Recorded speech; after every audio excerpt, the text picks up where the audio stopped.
Hello guys, welcome back to my YouTube channel Surendra Singh Bora. आप सभी लोगों का अपने यूट्यूब चैनल पर स्वागत करता हूं। आज पहली नवरात्रि है। मां शैलपुत्री से आप सभी लोगों की तरफ से प्रार्थना करता हूं कि हम सभी लोगों की मनोकामना पूर्ण हो।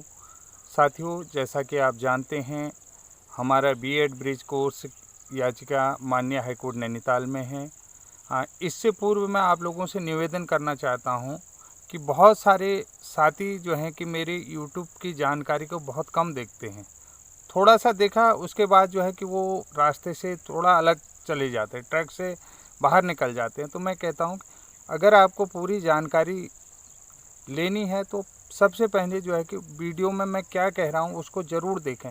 मैं अधिकतर अपने वीडियो में कोई फालतू बात नहीं करता हूँ, बकवास नहीं करता हूँ। मैं नियमों की बात करता हूँ और अनुच्छेदों की बात करता हूँ कि क्या सही है क्या गलत है, इस बारे में ज़्यादातर बात करता हूँ। तो मैं आप लोगों से निवेदन करता हूँ कि साथियों, आप लोग जो हैं कि वीडियो को पूरा देखें, और वीडियो को पूरा देखने के बाद उन चीज़ों को गूगल के माध्यम से आप सर्च भी कर सकते हैं कि क्या मैं सही कह रहा हूँ क्या गलत कह रहा हूँ। तो उसी आधार पर आप लोगों के कमेंट भी आने चाहिए। एक बहुत ज़रूरी सूचना आप लोगों को मैं देना चाहता हूँ कि हमारे जो बीएड ब्रिज कोर्स का ग्रुप है, उसमें भी बहुत सारे साथियों के कमेंट्स आ रहे थे। 747 लोगों का जो है कि टेट जो है अमान्य घोषित किया जाए। तो साथियों, अमान्य घोषित किया जाए। तो बहुत सारे साथी का कमेंट था कि उन्होंने जो है कि जानकारी को छुपाकर जो है कि टेट पास किया हुआ है, या बीएड छुपाकर उन्होंने टेट पास किया है। ऐसा कोई भी जो है कि जिक्र जो है कि कहीं भी टेट के आवेदन पत्र पर नहीं था। शायद मेरे ख्याल से हमारे बीएड प्रशिक्षित उम्मीदवार जो लोग हैं, उन लोगों ने ये बहुत सारी जानकारियां जुटा रखे हैं कि वर्ष इस से इस तक का जो है कि टेट अमान्य हो। उत्तराखंड विद्यालयी शिक्षा परिषद से उन लोगों ने सूचना का अधिकार मांगा था, और उस सूचना के अधिकार में जो है कि निदेशालय की तरफ से जानकारी दी गई है कि वर्ष 2016 और 17-18 जो भी टेट है 2011 से, वो सब अमान्य है। तो साथियों, जैसा कि आप जानते हैं कि एक तरफ जो है कि हमारा बीएड प्रशिक्षित उम्मीदवार कहता है कि आरटी के अधिनियम आने के बाद जो है कि हमको प्राथमिक विद्यालयों में सहायक अध्यापक के तौर पर नियुक्ति दी जाए, राजकीय प्राथमिक विद्यालयों में सहायक अध्यापक के तौर पर नियुक्ति दी। दूसरी ओर कहते हैं कि ये टेट अमान्य हो। तो निदेशालय कहता, हम नहीं कहते हैं। और दूसरी तरफ निदेशालय जो है कि भारत सरकार को लेटर लिखता है। उसी निदेशालय का जिक्र करता हूँ। निदेशालय उत्तराखंड शासन शिक्षा अनुभाग बेसिक शिक्षा 1148 XXIV 1 2018 अगस्त, जो भी जून की बात कर रहा हूँ, सॉरी 2018 06 और ऑब्लिक 2016 देहरादून 14 दिसंबर 2018 के अधिसूचना है। जो एनसीटी की अधिसूचना जो है कि 23 अगस्त 2010 की थी। 25 अगस्त 2010 को संशोधित 29 जुलाई 2011 से जो है कि 20/8/2011 के पैरा 3 खंड फर्स्ट और उपखंड क में भारत सरकार की अधिसूचना है 1809 दिनांक 11/9/2014 को बीएड टेट वालों ने जो है कि साक्षरता विभाग की तरफ से जो अधिसूचना, जिस अधिसूचना का जिक्र कर रहा हूं मैं 1809, जो है शिक्षा एवं साक्षरता विभाग मंत्रालय, शिक्षा मंत्रालय भारत सरकार की तरफ से, और एनसीटी से जो है कि अब बात यहाँ पर वही चीज़ कह रहा हूँ कि जो लेटर में लिखा हुआ उससे अलावा मैं नहीं बोल रहा हूँ कि हमारा जो जब 2012 में जो है कि हमारा शिक्षा निदेशालय जो है कि उत्तराखंड शिक्षा निदेशालय जो एनसीटी से रिक्वेस्ट करता है 2012 में, हमारे पास जो है कि पर्याप्त प्रशिक्षण इंस्टीट्यूट नहीं है, यानी डाइट सेंटर नहीं है, जहां पर जो है कि हम कैंडिडेट्स को ट्रेनिंग दिला सकते हैं, प्रशिक्षण दिला सकते हैं, बीटीसी करवा सकते हैं या डीएलएड करवा सकते हैं। इतने पर्याप्त डाइट सेंटर हमारे पास नहीं है। हमारे पास मात्र केवल 6 डाइट सेंटर हैं 13 जिलों में। उसके बाद इनका कहना है कि हमारे पास पर्याप्त प्रशिक्षित उम्मीदवार नहीं है, यानी कि हमारे पास जो है कि डीएलएड या बीटीसी प्रशिक्षित उम्मीदवारों की संख्या की कमी है। तो इसलिए जो है कि आरटी के अधिनियम 23 के कॉज 2 के अनुसार से हमें अभी जो है 2014 तक 31 मार्च 2014 तक छूट दी जाए। ताकि हम जो है कि बीएड कैंडिडेट्स को प्राइमरी राजकीय प्राथमिक विद्यालय में सहायक अध्यापक के रूप में नियुक्ति दे सकें। गाइज, अगर आप नहीं समझ रहे हैं फिर मैं समझा रहा हूँ कि हमारा जो शिक्षा निदेशालय लिखता है, ये जो है कि भारत सरकार और एनसीटी को लिखता है कि हमारे पास पर्याप्त डाइट सेंटर नहीं है। 13 जिलों में जो है केवल हमारे पास 6 डाइट सेंटर हैं और बाकी जो है कि मिनी डाइट सेंटर हैं। मिनी डाइट सेंटरों में जो है कि ये लोग प्रशिक्षण करा नहीं सकते हैं। तो मिनी डाइट जो है कि टेम्परेरी प्रशिक्षण के लिए होता है कि 2 साल की रेगुलर क्लास वहाँ पर नहीं दे जो है कि प्रशिक्षण नहीं दे सकते हैं, क्योंकि समय समय पर जो है कि सेवारत अध्यापकों का भी प्रशिक्षण होता है। कभी 10 दिवसीय होता है, कभी 5 दिवसीय होता है, कभी 3 दिवसीय प्रशिक्षण होता है। तो इस कारण से जो है कि जो डीएलएड कैंडिडेट्स हैं या बीटीसी कैंडिडेट्स हैं, उनका प्रशिक्षण बाधित न हो जाए कि बीच बीच में जो है कि सेवारत अध्यापकों के प्रशिक्षण के कारण से। तो इस कारण से जो है कि सरकार ने कहा कि हमारे पास पर्याप्त जो है कि ट्रेनिंग इंस्टीट्यूट नहीं है, डाइट सेंटर नहीं है, इसलिए जो है कि हमें थोड़ा समय दिया जाए। तो 2012 से 31 मार्च 2014 तक एनसीटी से इन्होंने जो है शिक्षा निदेशालय ने पत्र लिखा भारत सरकार को, एनसीटी को जो है कि राष्ट्रीय अध्यापक शिक्षा परिषद को इन्होंने लिखा। फिर उसके बाद जो है कि 31 मार्च को समय सीमा ख़त्म हो गई, तो इन्होंने फिर पुनः आग्रह किया।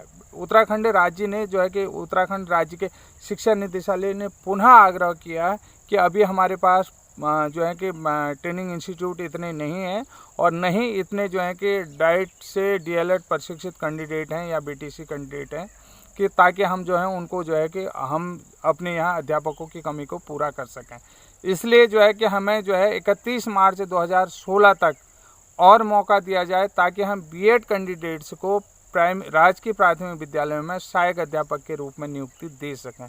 तो साथियों, जैसा कि आप जानते हैं, मैं बात आपको बता रहा हूं और इसी के बारे में मैं आपको और ज़्यादा बताऊंगा। जैसा कि आप लोगों के अंदर कन्फ्यूजन है कि कहीं हमारा टेट जो है कि अमान्य तो नहीं हो रहा है। तो आपका टेट अमान्य नहीं होगा, क्योंकि एक मयान में 2 तलवार नहीं रख सकती हैं। एक तरफ शिक्षा निदेशालय आपके टेट को अमान्य कर रहा है, दूसरी तरफ जो है कि एनसीटी से रिक्वेस्ट कर रहा है कि हमें जो है बीएड कैंडिडेटों की आवश्यकता है जिन्हें हम प्राथमिक विद्यालयों में सहायक अध्यापक के रूप में नियुक्ति दे सकते हैं, राजकीय प्राथमिक विद्यालयों में सहायक अध्यापक के रूप में नियुक्ति दे सकते हैं। दूसरी ओर जो है कि रामनगर बोर्ड की बात कर रहा हूँ, जो विद्यालय शिक्षा परिषद की बात कर रहा हूँ। तो विद्यालय शिक्षा परिषद जो है कि समय समय पर जो है कि टेट परीक्षा का आयोजन करा रहा है, जबकि ये कोई पैसा कमाने का मामला नहीं है। सरकार भी ये जानती है कि उनके पास इतने पर्याप्त इंस्टीट्यूट नहीं है, तो सरकार को भी समझना चाहिए, क्योंकि 500-600 लोगों के लिए तो टेट परीक्षा का आयोजन कराएगी नहीं, क्योंकि सरकार भी चाहती है कि व्यापक रूप में जो है कि वो हो टीईटी परीक्षा का आयोजन हो। तो 500 लोगों के लिए डाइट में 500 लोग 2 साल में 500 लोग 600 लोग जो है कि प्रशिक्षण लेते हैं। 600 लोगों के लिए 2 साल में कराएगी, टीईटी कराएगी, तो इतने समय समय पर क्यों कराएगी जब। और दूसरी चीज़ है कि 600 लोग 2 साल में 600 लोगों के तो उससे ज़्यादा रिटायर होते हैं, तो उनको यहाँ पर तो बीएड की आवश्यकता है ना राजकीय प्राथमिक विद्यालय में सहायक अध्यापक नियुक्त करने के लिए।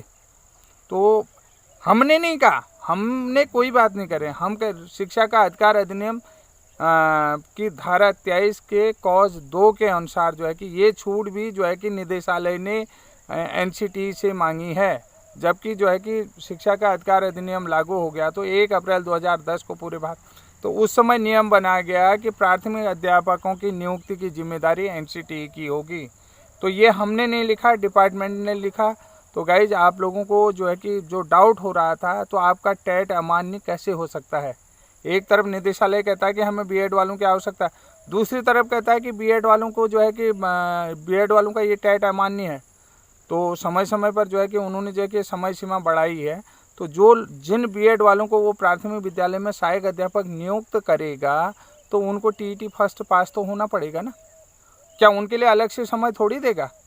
अगर वो कहता है कि नहीं इनका टेट अमान्य है, एक बात आप ध्यान से सुनिए कि हम कहते हैं कि नहीं वर्ष 2011 से वर्ष 2018 तक आपका टेट अमान्य है, किसी कारण से 2017 में जो है कहते हैं कि टेट का आयोजन नहीं हुआ, या 16 में 15 में जब भी हो उत्तराखंड यूटीटी का जो है कि आयोजन नहीं हुआ, तो उसके लिए हमारी जिम्मेदारी नहीं है। तो नहीं हुआ तो अमान्य कैसे हो गया भाई साहब, आप ये तो बताइए। क्या आपने कहा अमान्य, एक तरफ आप जो है कि रिकमेंडेशन कर रहे हैं गवर्नमेंट से, एनसीटी से, दूसरी तरफ करें। अब अगर जो है कि अमान्य है तो इसका मतलब है कि जो लोग नॉन टीईटी हैं, चाहे वो 2006 का हो, 2007 का हो, 2008 का, उनको भी सरकार को मौका देना पड़ेगा। क्योंकि अगर वो टेट को अमान्य घोषित करते तो सीधी सी बात है कि भैया इस वर्ष का टेट अमान्य नहीं है। उन्होंने कहा तो टेट अमान्य 2010 से जो है कि टीईटी का जो है कि 2011 में पहली बार आयोजन हुआ तो नियम बन गया कि आप जो है कि अध्यापक पात्रता परीक्षा पास करनी पड़ेगी। तो आप समझ रहे हैं कि मैं क्या कह रहा हूँ कि जो 2006 वाले हैं, 7 वाले हैं, 8 वाले हैं, 9 वाले हैं, 10 वाले हैं, तो नॉन टीईटी को भी उन्होंने जो है कि पहले एप्लीकेशन में एलिजिबल करना पड़ेगा, उसके बाद उन्हें टीईटी का मौका देना पड़ेगा अगर जो लोग नियुक्त होते हैं, जो लोग उस कैटेगरी में आते हैं। नहीं तो जिन्होंने टेट परीक्षा उत्तीर्ण की है तो बहुत सही रास्ता है, क्योंकि वो लोग भी कोर्ट जा सकते हैं जो नॉन टीईटी हैं, 2006-7 वाले हैं, कि उन्होंने क्या भाई सरकार निदेशालय कह रही है कि इतने से इतने वर्ष का टेट अमान्य है। निदेशालय जब कह रहा है कि 2011 का टेट अमान्य है, 2012 का टेट अमान्य है, 13 का अमान्य है, 14 का अमान्य है, 15 का अमान्य है या 16 का अमान्य है, जिस भी वर्ष का टेट अमान्य है, और इसी बीच में जो है कि 2012 में पहले जो है एनसीटी से रिकमेंडेशन करती है, सिफारिश लगाती है कि हमें जो है कि बीएड वालों की आवश्यकता है, हमारे यहाँ पर्याप्त इंस्टीट्यूट नहीं है और नहीं इतने प्रशिक्षित उम्मीदवार हैं, तो हम लोगों को जो है कि एक मौका ऐसा दो 31 मार्च 2014 तक ऐसा मौका दो ताकि हम बीएड प्रशिक्षित उम्मीदवारों को राजकीय प्राथमिक विद्यालयों में सहायक अध्यापक के रूप में नियुक्त कर सकें और उनको जो है कि 6 महीने के भीतर जो है कि 2 साल के भीतर 6 महीने का विशिष्ट बीटीसी करना पड़ेगा। और फिर उसके बाद 2016 के बाद नियम आया है कि जो है कि आप जो है कि बीएड वालों को लो और उनको जो है कि 2 साल के भीतर 6 महीने का ब्रिज कोर्स करना पड़ेगा। और दूसरी चीज़, एक चीज़ और ध्यान में दें कि बहुत सारे जो है कि हम नहीं कह रहे हैं, ये निदेशालय के अंदर खुद की कमियां हैं, मेरी कमियां नहीं है। आज तक जो है कि जितने भी जो है कि विशिष्ट बीटीसी प्रोग्राम या विशिष्ट डीएलएड प्रोग्राम हुए, वर्ष 2000 में जो है कि राज्य की स्थापना हुई। इससे पूर्व जो है कि परिषदीय कार्यालय उत्तर प्रदेश से जो है कि जो परिषदीय परीक्षा कार्यालय उत्तर प्रदेश से जो है कि 6 महीने का विशिष्ट बीटीसी या विशिष्ट डीएलएड का संचालन होता था। राज्य बनने के बाद 6 माह के विशेष प्रशिक्षण प्रोग्राम के लिए सरकार ने एनसीटी से कोई मान्यता नहीं ली, जिस कारण से 2016 के बीएड प्रशिक्षित उम्मीदवारों की नियुक्ति में और 6 महीने के प्रशिक्षण में जो है कि कुछ प्रॉब्लम खड़ी हो गई थी और उन्होंने जो है कि 6 महीने पहले डाइट में प्रशिक्षण किया, उसके बाद जो है कि उन्होंने भी एनआईओएस से ब्रिज कोर्स किया। इस बात से भी आप वाकिफ़ हैं। तो अब जो है कि ये जिम्मेदारी किसकी है? निदेशालय की है, हमारी तो है नहीं। निदेशालय जो है कि इसकी जिम्मेदारी लेगा, हम तो नहीं लेंगे। तो निदेशालय क्या चाहता है, क्या करवाता है? कहीं न कहीं जो है कि हम लोग एक दूसरे को जो है कि गुमराह करें, हम लोग एक दूसरे को गुमराह ना करें। जैसा कि आप समझ रहे हैं कि अगर जो है कि टेट को निदेशालय अमान्य घोषित करता है तो उनको जो है कि जो नॉन टीईटी पास हैं, जो नॉन टीईटी हैं, उन लोगों को भी जो है कि यहाँ पर एलिजिबिलिटी का मौका देना पड़ेगा। इस बात को समझ रहे हैं भाई? आप जब टेट को आप अमान्य कर रहे हैं, नहीं तो जिस आधार पर आपने जो है एनसीटी को लेटर लिखा, उस आधार पर जो है कि बीएड कैंडिडेट्स को जो है कि टीईटी फर्स्ट उत्तीर्ण करने का जो है कि मौका, वो तो जो है कि मौका ज़रूरी होगा कि टीईटी फर्स्ट जो पास करना बहुत ज़रूरी होगा। और जिन लोगों ने टीईटी पास कर लिया तो उन लोगों का वो अमान्य घोषित कर नहीं सकती है। तो थैंक यू गाइज, पूरे वीडियो को देखिएगा, लाइक शेयर सब्सक्राइब ज़रूर करिएगा। इससे ज़्यादा मैं कुछ नहीं कह सकता क्योंकि मैं तथ्यों के पर ही बात कर रहा हूँ।